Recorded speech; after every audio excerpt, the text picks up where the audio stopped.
তো আজকে আমি আবার গেলাম জনকল্যাণ শিবির ক্যাম্পে। সকাল সকাল ঘুম থেকে উঠে পুকুর পাড়ে দাঁড়িয়ে দাঁড়িয়ে ব্রাশ করছি। আর আজকে যে হাওয়া দিচ্ছে না সকালবেলায়, কি বলবো, দেখছো কিরকম হাওয়া মারছে, একবারে জান জুড়িয়ে গেছে সকালবেলায়। আর আমাদের বাড়ির সামনে ভিউটা হেভি সুন্দর।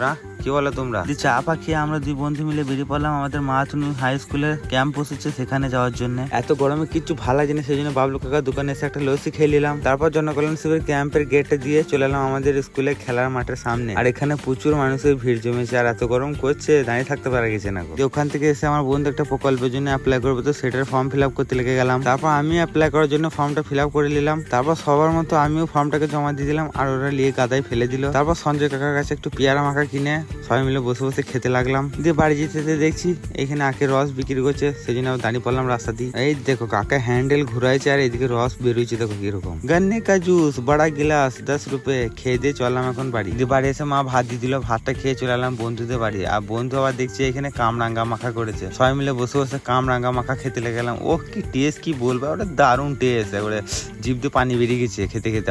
আবার আমরা বেরিয়ে পড়লাম একটু রেলা মারতে, মানে একটু ঘুরে বেড়াইতে। দিয়ে বাড়ি এসে একটু ঘুমিয়ে গা হাঁটা দিয়ে খাওয়া দাওয়া করে আবার বেরিয়ে পড়লাম একটু বাইরে দিয়ে। পাড়াতেই দাঁড়িয়ে আছে এখন সব বন্ধুগুলো মিলে, এবার যাবো চা খেতে। চলে এলাম চায়ের দোকানে, এক কাপ চা নিয়ে বসে বসে খেতে লেগে গেলাম। আর এটা হচ্ছে আমাদের বরকত ভাইয়ের স্পেশাল চা। তারপর আবার চলে এলাম আমাদের সঞ্জয় কাকার স্পেশাল ঘুগনি খেতে। তারপর আবার দই খেতে খেতে আজকে মিনি ব্লগটা শেষ করলাম। তো চলো দেখা হচ্ছে পরবর্তী ভিডিওতে।